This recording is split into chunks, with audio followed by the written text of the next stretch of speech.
Khamzat Chimaev's custom shorts for UFC 319 have been revealed. The UFC released photos today. The shorts are blue with a wolf on both sides. Let me know what you guys think of these in the comments. Dana White gave some more details on the UFC's new deal with Paramount. Here's what Dana had to say regarding the UFC White House card and the potential returns of Conor McGregor and Jon Jones. What can you tell us about how much the UFC will be on CBS, linear TV, with the country watching? Yeah, it's looking like we're going to do 4 big events a year. And, you know, we're talking about doing a fight at the White House next year on the 4th of July, the 250th anniversary of America. So imagine a massive fight on the lawn of the White House on CBS. Now, with that in mind, with this deal made, you bring it up, and that was going to be one of my follow-ups here. Does this deal potentially bring back some names like a Jon Jones, a Conor McGregor? Now that the deal is coming through, what do you think in terms of some of those fights as a matchmaker yourself? Yeah, absolutely. You know, my goal is to we basically go every Saturday. So when you're asking about you know, seasons and off time, there is no off time for the UFC. We go every Saturday. So I'm always looking to put on the biggest and best events and, you know, for the card from the bottom all the way to the top. So yeah, we're going to do some amazing things over the next several years with Paramount, CBS, and I'm always looking to bring in the best talent and put on the greatest fights. Arman Tsarukyan trolled Ilia Topuria once again. He posted this video to his Instagram. Yes, good boy, good boy. Better than Ilia.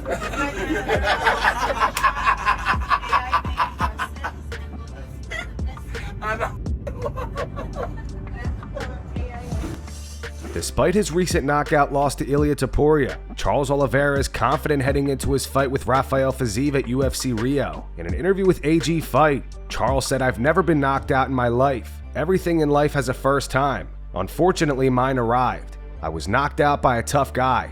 I went home sad, crying, angry, but now truly, I'm more than ready. Listen carefully to what I'm going to tell you. A wounded lion is still a lion, and on October 11th, I'll show you all that my story isn't over. I'm more than alive, more than ready."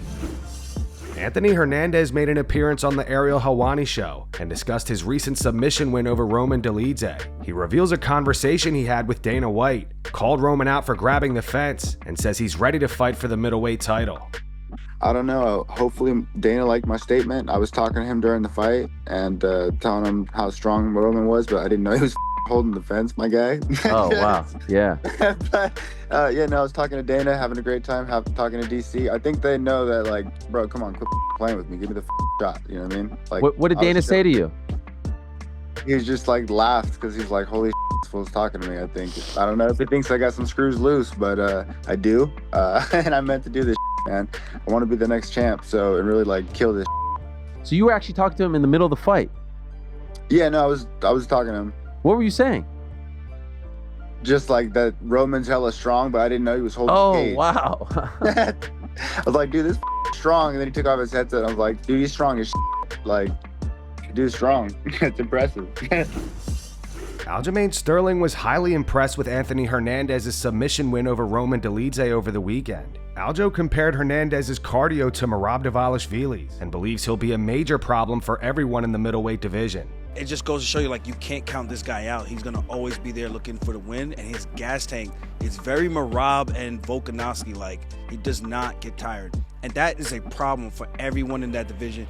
DDP is the only guy I could say now, after I get this nose surgery or whatever, that he's not going to be able to, like, just gas him, but it's going to be interesting after this title fight with him and Khamzat to see where his gas tank is really at in that wrestling department when someone can actually push him. And I think Fluffy is that guy who could come in and really shake things up. And as he's already doing, he's already shaking things up. Yo, that finish was, that's like what I would do to my brother, like, or some, that's like Debo from Friday. that type of choke. I was like, yo, bro, is that even a move? And he's doing it to, snatched him up. I'm like, he's doing it to Roman Dolidze too, like a very skilled. That's crazy. Just to put it in perspective, I rolled with Roman. Yeah, he's much bigger than me, but his technique is, I don't want to say flawless, but it's pretty damn good the way he rolls. He rolls like a lighter guy. He reminds me almost like a Chris Weidman when he was, you know, young and in his prime. So to see him doing that to a guy like that, like, flowers off, respect due. Obviously, Roman's our guy, Georgian power. I was pulling for Roman. I love Hernandez. I think he's just a great fighter. And hats off, man. He did what he needed to do and got the job done. It was a great fight. Great showing for him. Great, what would you call that? Like I don't want to say a introduction to the world. Like, he just introduced himself like, I'm Anthony Hernandez and I'm here to stay. Like, that was bad. Alexander Volkanovski broke down the upcoming fight between Michael Venom Page and Jared Cannonier, scheduled for UFC 319 this weekend. Volk explains why he's leaning towards MVP coming out on top. 3 rounds? I don't think so. I think he might eventually grab a hold of him. Will he catch him? I don't know. Can he find the legs here and there? Maybe. I just can't.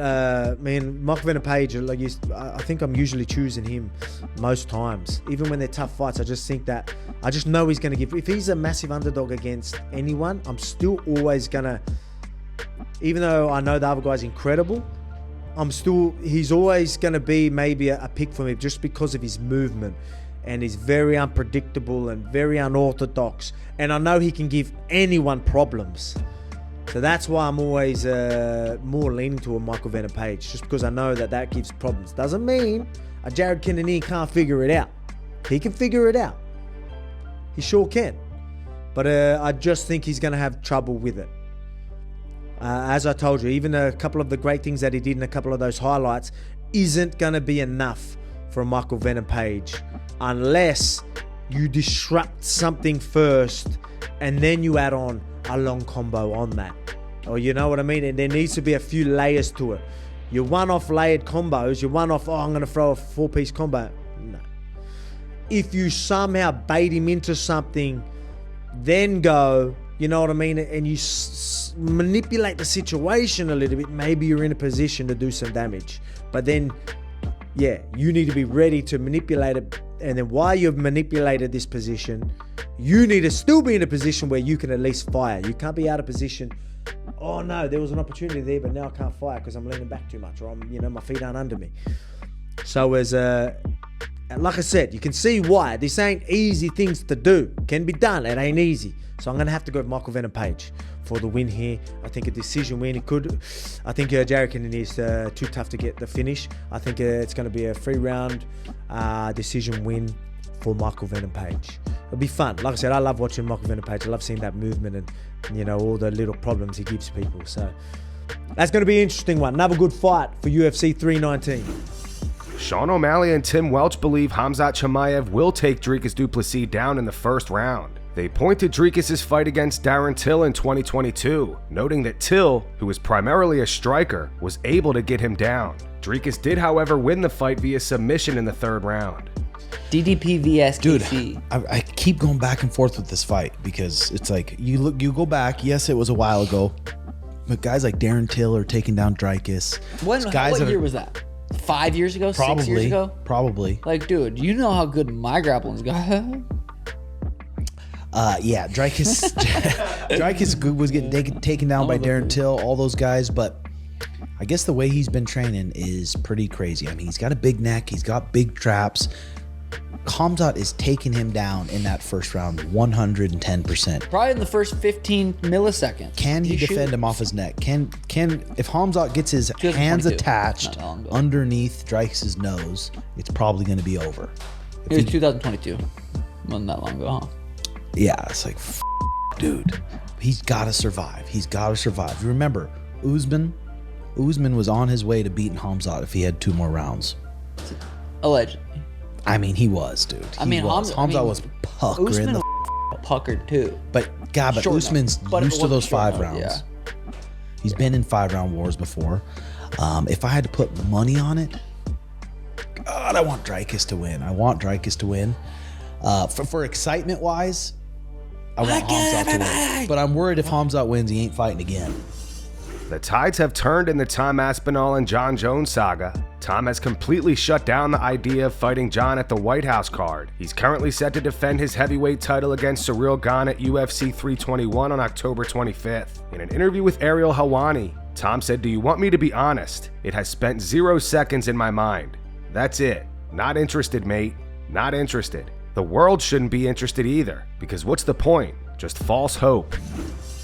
George St. Pierre explains why he thinks the UFC's new deal with Paramount could be terrible for the fighters. In an interview with Covers, GSP said it could be good for the UFC as a promoter, terrible for the fighters, because when I was competing, I was able to have a great argument to negotiate my contract. I could tell the UFC, hey, if you want me to do all the promotion, I want to become a partner. I want a piece of the pie to negotiate a part of the pay-per-view revenue, because if I'm doing all the promotion, I'm helping you, but you need to help me. You need to make me a partner. So it might be a bad thing for the fighters in a way that they have less leverage. That's what I think. I think it's going to take off some leverage for the big names to have an argument to negotiate more money. Dana White is receiving some backlash today. Despite the UFC signing a new deal with Paramount, Dana says one-off pay-per-views are still possible in the future. Speaking to the New York Post, Dana said a fight will pop up that I never saw coming. A star will pop up out of somewhere. Anything is possible. And you could do a one-off pay-per-view. I am going to be on pay-per-view this Saturday. Pay-per-view is not dead. Fans went off on Dana in the replies. To read off the top ones, oh come the f on bruh. Greedy rat someone find this man. Dana is already backtracking. UFC will be better when this bald is gone. It's dead, Dana. I watch you for free, not paying you Only suckers pay. Never paying for a pay-per-view ever again. Not even if they build a time machine and book Prime Khabib versus Ferguson. Dana playing both sides like a champ. Pay-per-view dead but not dead. Bro just pocketed 7.7 bill to kill pay-per-views, but still teasing one-offs. Classic tomato head move. Securing the bag while keeping options open. And greed. It's never enough. Rampage Jackson also had words for Dana on one of his recent live streams. He's releasing a new song where he accuses Dana of changing his pay-per-view buys and not paying him after he received Fight of the Night.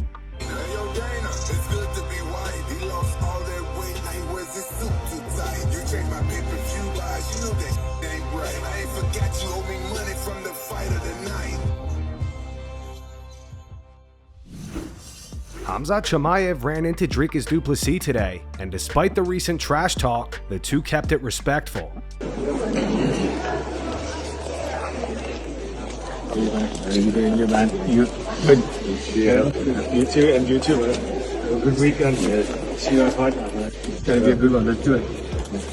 And that's going to wrap it up for the news. Thanks for watching. For daily MMA news and content, subscribe to Full Mount MMA and click the bell icon to be notified when we post videos. Here are the 3 top comments from last video. The first one's from Bertle McGirdle. It says, can't wait to cancel my ESPN Plus. The second one's from Jack. It says, been hoping for a deal like this. No way an average person can afford pay-per-views. And the final one says, no more pay-per-views, thank God. Those were the 3 top comments from last video. If you want to be featured in the next one, all you have to do is comment down below. And if you missed yesterday's news, click the video on screen right now to get caught up.